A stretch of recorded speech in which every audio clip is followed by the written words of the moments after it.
anyone been a big surprise to you this preseason? Any of the new guys? Yes and no. I mean, I felt like the freshman class was pretty talented, and it's interesting because each new guy comes at a different pace and develops at a different pace. So that's the things that I keep reminding myself is I have to keep pushing people, but also develop them at the same time. So that's a fine line, right? Because you have to give them confidence as well as hit them in the mouth a little bit too. So I think that's probably the newest thing for me is I've never had a newer team. So this is the second newest team in the country behind Detroit. So I have to keep that in mind, which that's no excuse. We still should win. But the fact is we're new, we're not old. Today a good practice, Keith? What's that? Today a good practice? I thought it was good. I mean, it was a mixture. So you have a mixture of playing as hard as you want to play and being technically sound, to use a soccer term, right? You have to be technically sound and fundamental as well as playing hard. You can't play hard and play dumb and not smart and not technical. But you also can't be technical and not play hard. So what we try to do today is combine both.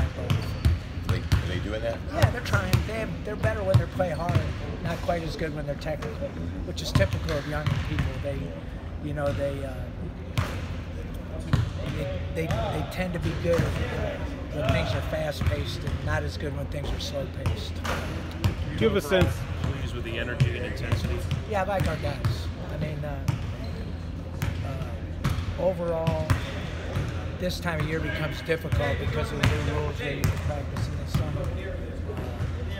We got a good bunch of guys. We just have to increase our knowledge and our mileage so that when we see a 1-3-1 zone, we know what to do against it. We're up 6 with a minute to play. We know what we have to do. We haven't been in a lot of those situations. Who's going to take the shot when it matters? Who's going to handle the ball under pressure? Who's going to be your defensive stopper? All those things are kind of a little fuzzy overall. How is it for you putting all these pieces together with 7 freshmen, 4 transfers, 3 new guys? It's challenging. It's challenging, but it's fun. What I keep telling them is that this is probably the least I've known about a team. So, like, if you're not in the top 8, I wouldn't worry about it because things are going to change if you stay at it. Because I really don't know when the lights go on who's going to play and who isn't. Who can perform when the pressure's on? Who's going to take a little more time to develop?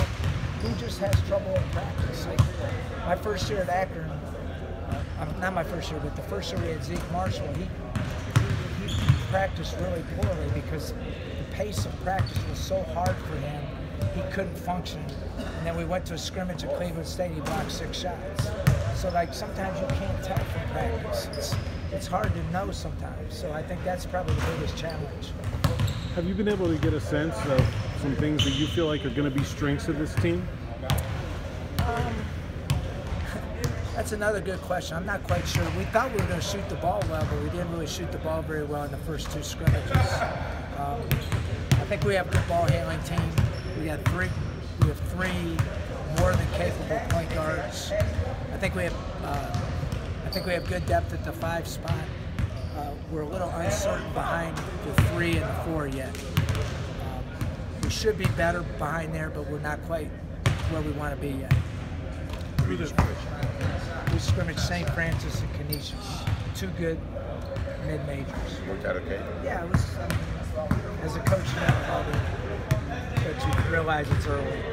Are you starting to see some separation? You talked about with the freshmen where you see some guys, that are going to be ready to contribute from day one, and other guys that, might be redshirt candidates. I think both point guards are definitely going to play. Sincere Carey and Brandon Wade are definitely going to play. Austin Rotroff for sure is going to play. He's done well. Amari Kelly, Lamar Norman. Missing somebody? Amari Kelly and Lamar Norman are very close. Gavin. And Gavin. They're close. Dylan's probably the farthest, which rightfully so, where he's from and things. Lamar Norman's taken a huge jump in the last 3 weeks. Gavin puts the ball in the basket. And Amari Kelly's probably the most talented of all, I think. for him, it's just a matter of getting more comfortable with the game. So that's the unknown.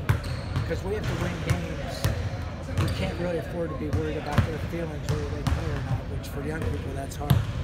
But the other ones, the other three are definitely going to play. Wade, Sincere, and Austin Rocha, for sure they're playing. How do you compare this year's team to last year's team talent, as far as talent goes? That's a good question. I think when you analyze last year's team, it was an old team. It wasn't a very deep team, but it was old. You know, Renee was a fifth-year guy. Taryn was a fourth-year guy because they had transferred. Chaz Brown was old. Jordan Robinson was a fifth-year guy. So it's a really old team. So this team has more skill but no experience. So how does that translate? Can Sincere, Carey, Brandon Wade, Tavian Dunn, Martin offset Taryn and Renee? That's really what we're looking for, right? Because we're the same with Mike Lewis and Eric Williams. So those three have to be better than Taryn and Renee. And then can Marcus Weathers be better than Titus at the 4 spot? And then can Hughes and Rotrop be better than what we had at the 5 spot? So you can make those, after you watch them, you can make those assertions. Sometimes you don't know until you play. I think we're better. But I think we're also, like, I don't want to downplay what, especially what Renee and Taryn did, because they had really good years. From a program perspective, it created a real buzz, especially in the early part of last year, to capture the attention here locally. How important is it to maintain that for the entire season, keep that buzz and momentum rolling?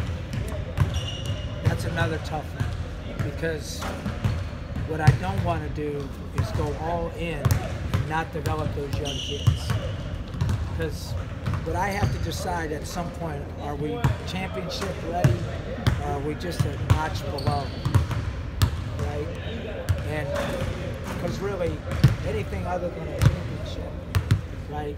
Anything other than a championship is not what we really, nobody, like, you don't get any prizes for finishing second or third, right? Well, maybe you do, you got that second. So what I got to do is I got to balance. So for me, I've never worried about that. I've just tried to win as many games as I could. But like, I got to develop Gavin Rizzo. I got to develop Lamar Warner. I've got to develop Dylan Swinger. So I can't put that as a secondary thing for our team, where I'm going to stunt the total development of the program. But I get paid to win games. So that's a tough juggle. The championship thing is something you won't know until you get into January. No, that's true. That's true. So we were analyzing this as a staff. From November to March is what, about 6 months? Is that right? No guarantees. 5. 5. Like, you can get a lot better in 5 months, not only individually but as a team. So we told our guys, look, you got to try to get better individually for us to get better as a team. So we got to put a lot of time in right now. And so we don't know where we are. I mean, like at Akron, we knew we were going to be right there. We're going to be in the mix for a championship every year.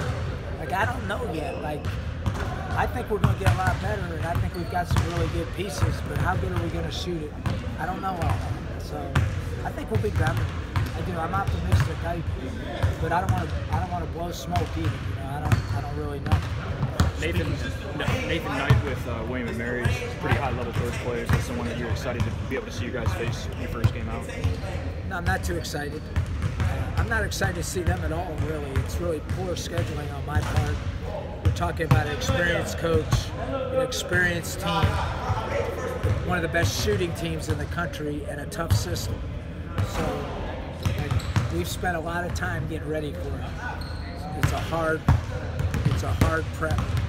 So, but by the same token, if we want to be where we want to be in the A-10, we have to beat William & Mary, UIC, Radford. You know, we have to beat those type of teams to get where we want to get. Because that's what A-10, the good teams in the A-10 do. Not to look too far ahead, but one of the highlights of your early season schedule comes next Saturday when you go to St. Vincent St. Mary. How did that develop, and how special will that be?